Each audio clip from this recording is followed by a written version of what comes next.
Hi guys! Welcome back to my channel. So ngayon ang ginagawa ko, nagpapalit ako ng clutch lining ni Sigma at nagche-check na rin ako ng mga parts niya kung meron ng tama. Yan.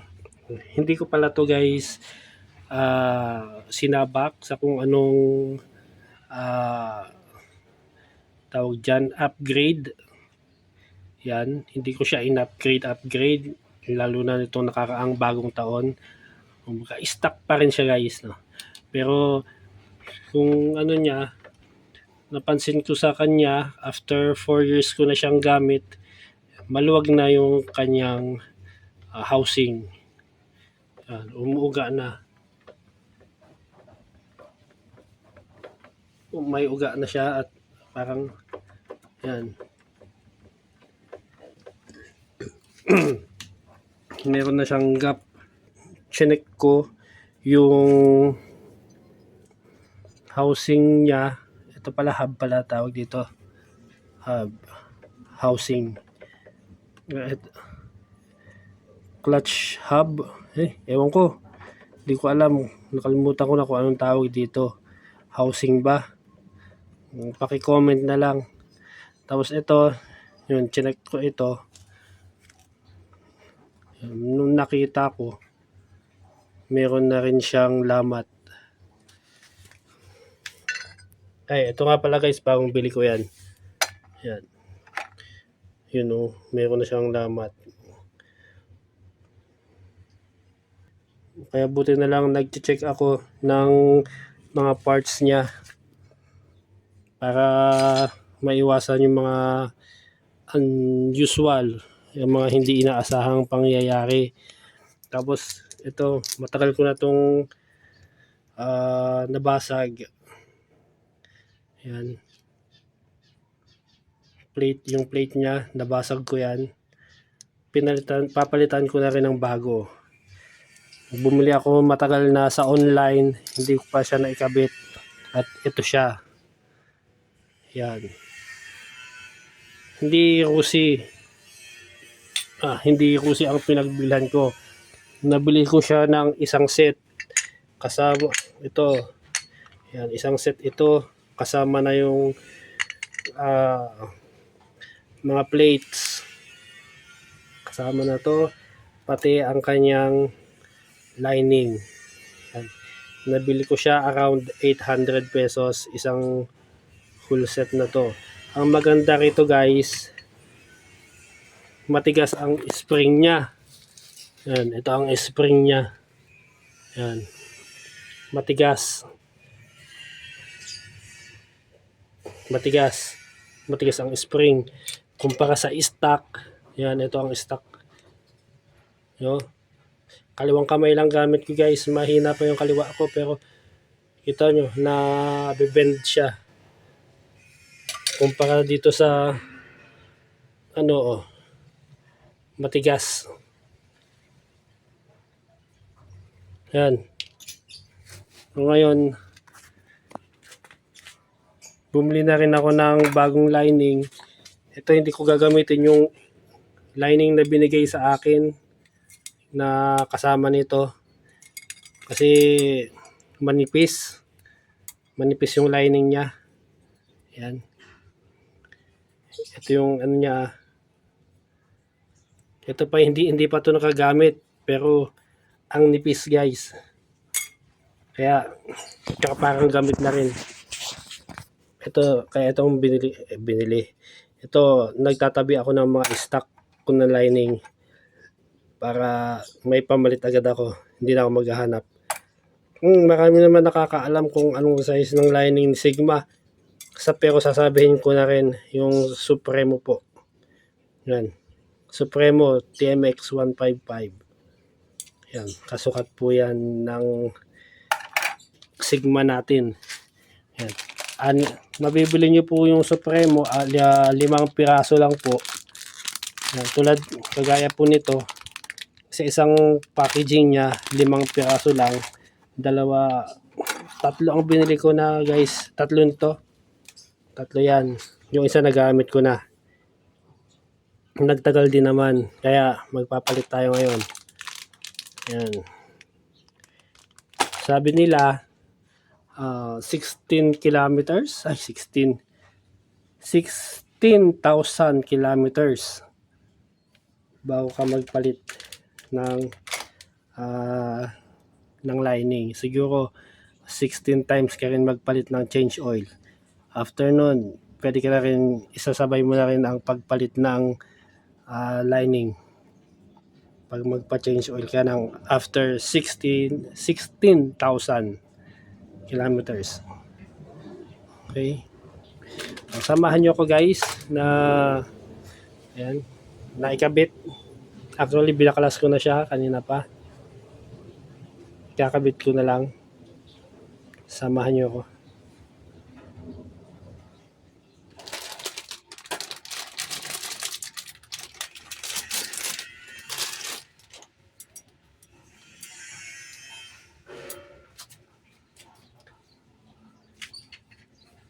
Ito guys, maraming gumagawa nito. Nilalagyan nila ng langis ito. Pero ayos lang naman kahit hindi. Pero mas magandang lalagyan ko na rin. Actually guys, ang nagpapakapit talaga dito sa plates is yung langis.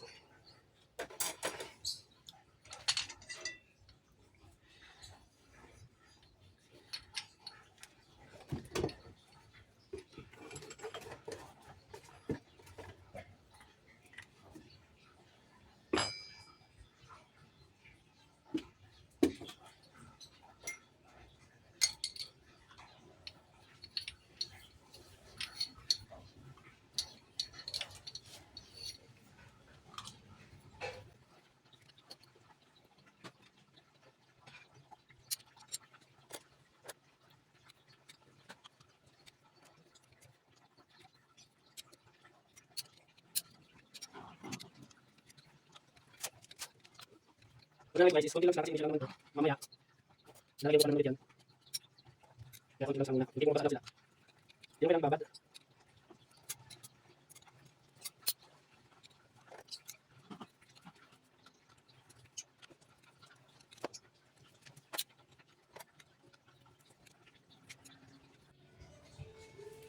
Alright guys, pasensya na kayo kasi nakalimutan ko pindutin yung record button kaya makita nyo nakakabit na yung ano. Pero actually hindi pa to tapos kasi umiikot siya eh. Bali ang ginawa ko guys, hinigpitan ko muna ito yung castle nut. Higpitan ko muna.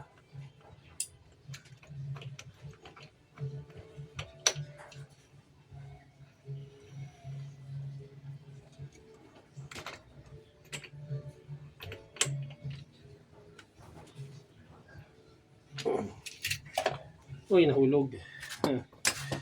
Meron pa tayong reservang isa.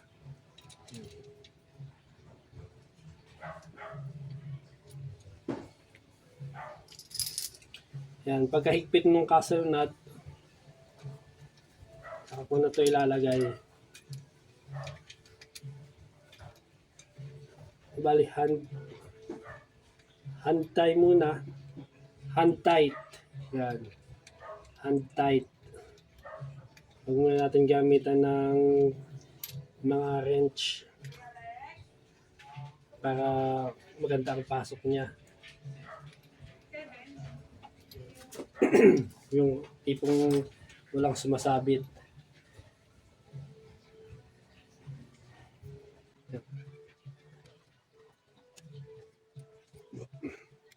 At pagkatapos, wala nang sabit yan. Unti-untiin natin. Unti-untiin ko yung paligpit ng mga tornilyo.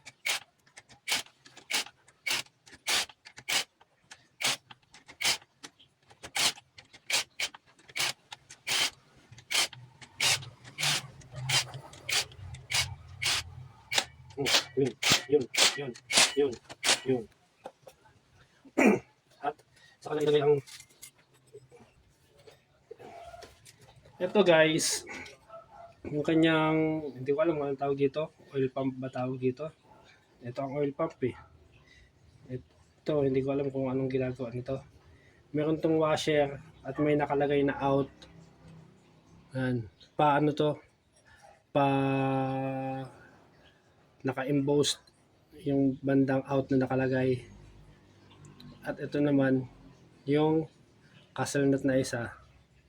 Bali, ang paglagay nito, may nakalagay na out. Yun ang nakalabas. At yung may naka-emboss din to. Yung flat, yun ang nasa ibabaw. Yan. Yan. Nakaganyan yan guys. Tapos ipapasok na rito.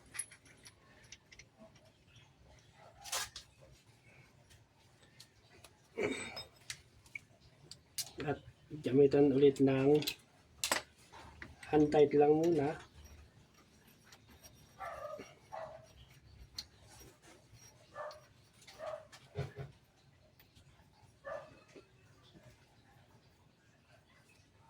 At yan, naskip na.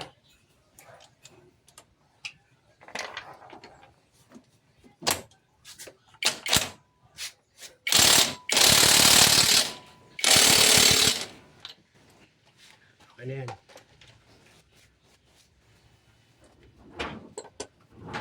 Pero parang hindi pa ako sigurado. Kailangan kasi mahigpit.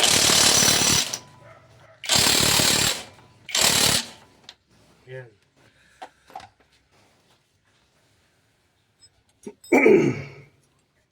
At pagkatapos, isuliin natin ito. Hindi na ako naglagay ng mga gasket guys. Kasi pampadumi lang yan. Hindi naman talaga kailangan natin, hindi naman talaga natin, ano ba yan? Hindi naman talaga natin kailangan maglagay ng gasket. Kasi yung gasket nila is intact pa naman. Buo pa, kumbaga. Hand tight. Huwag gagamitan ng impact.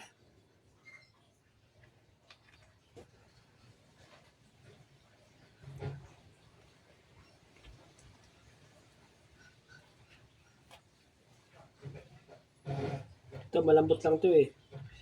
Kaya hindi na kailangan ng impact.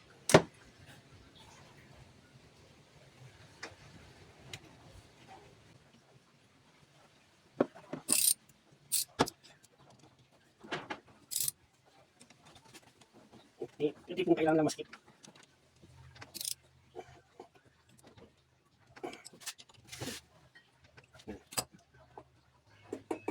Tapos kanyang berry.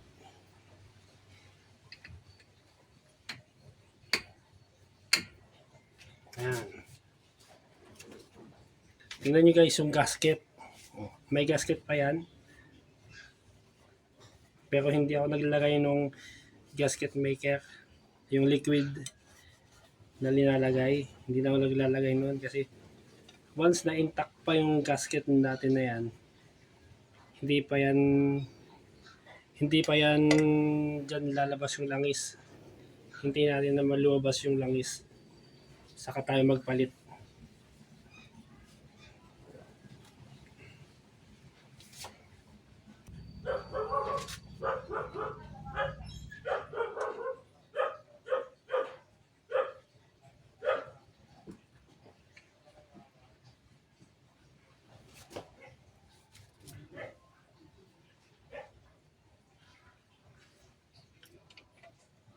Tingnan natin. Yun, wala na eh.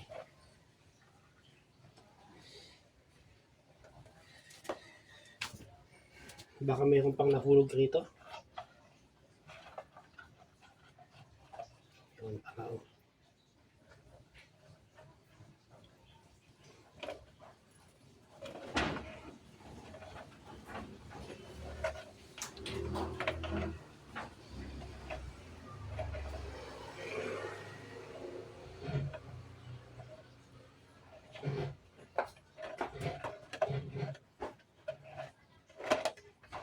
Nahulog na yung spring. Ayan, nahulog ko yung spring.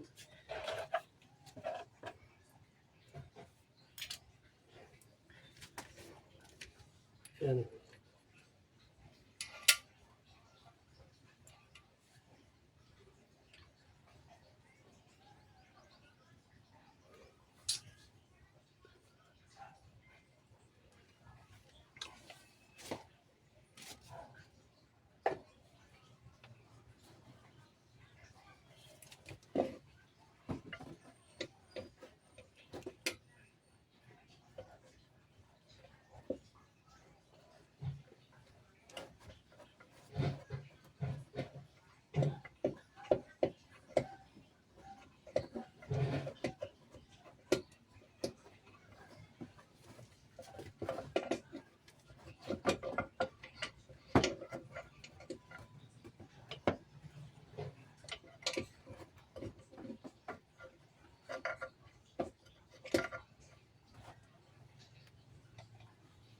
Ito na lang. Since ayaw, ito lang ilalagay natin.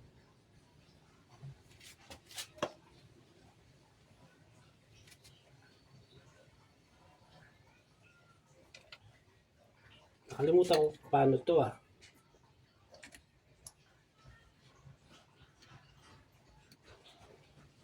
Balik pa lang lagay ko guys, no?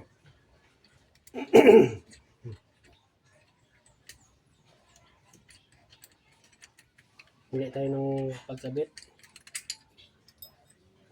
Ito nandito. Ito nakaganyan ba yan? At ito nakaganyan.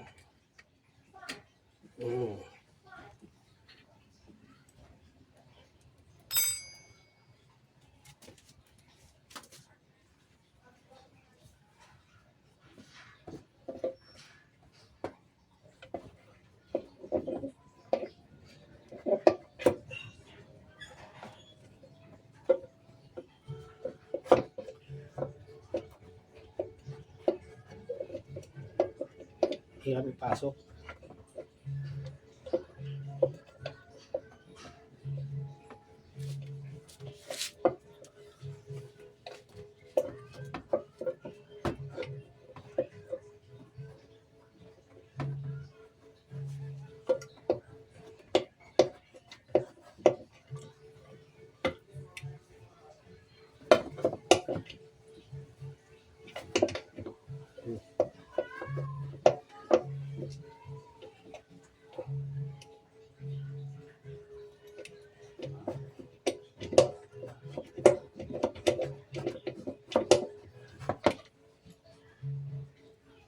Hindi ko alam kung bakit hindi pumapasok.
May mali yata ako nagawa.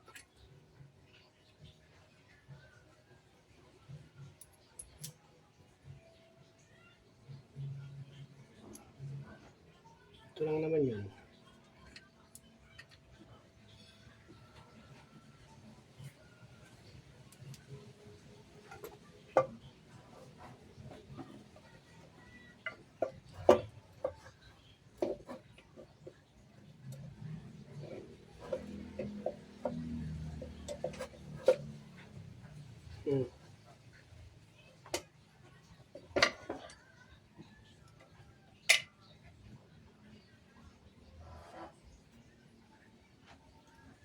at hindi na siya magkasya.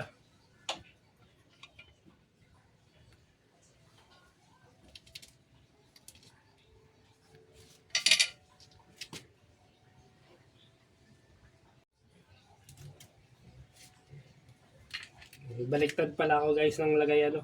Ang ginagawa ko nakaganyan. Yan. Mali pala yun. Hindi ko kasi nakita eh.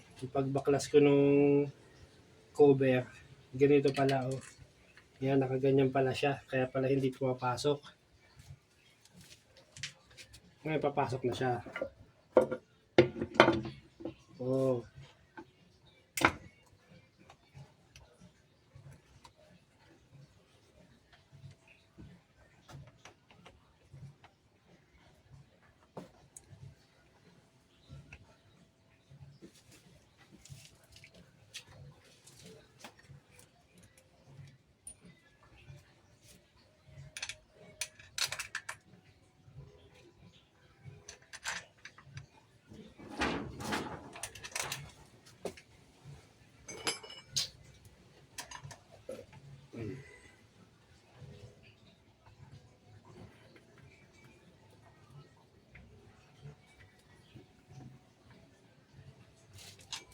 Yan.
Ayan, ganyan lang guys yung paghigpit.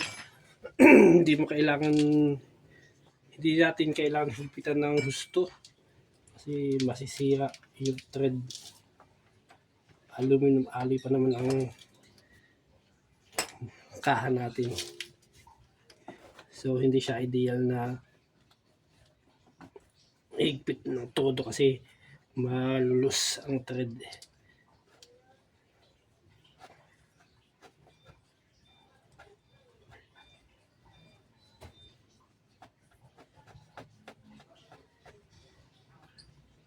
Ibalik naman natin ngayon ang oil pump hose. Ayan, hose guys, hose. Oil pump hose.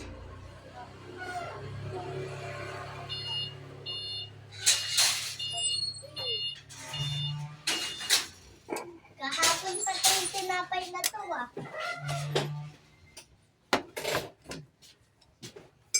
Siya. Dad, Yes. here. Kasi paayos na ng ano nito, preno. Ay, thank you. Bakit luwag na ulit? Oo, ayaw tumigil. Diyos ko, pababa pa naman. Hindi na ako eh. Kailangan na.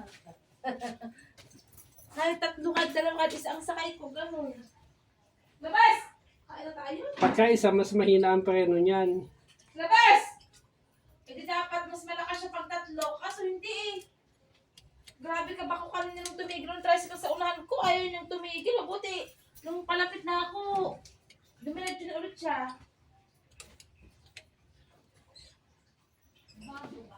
Finish. Ayan, tapos na guys. Where's my phone? Kita-kita ulit tayo sa susunod.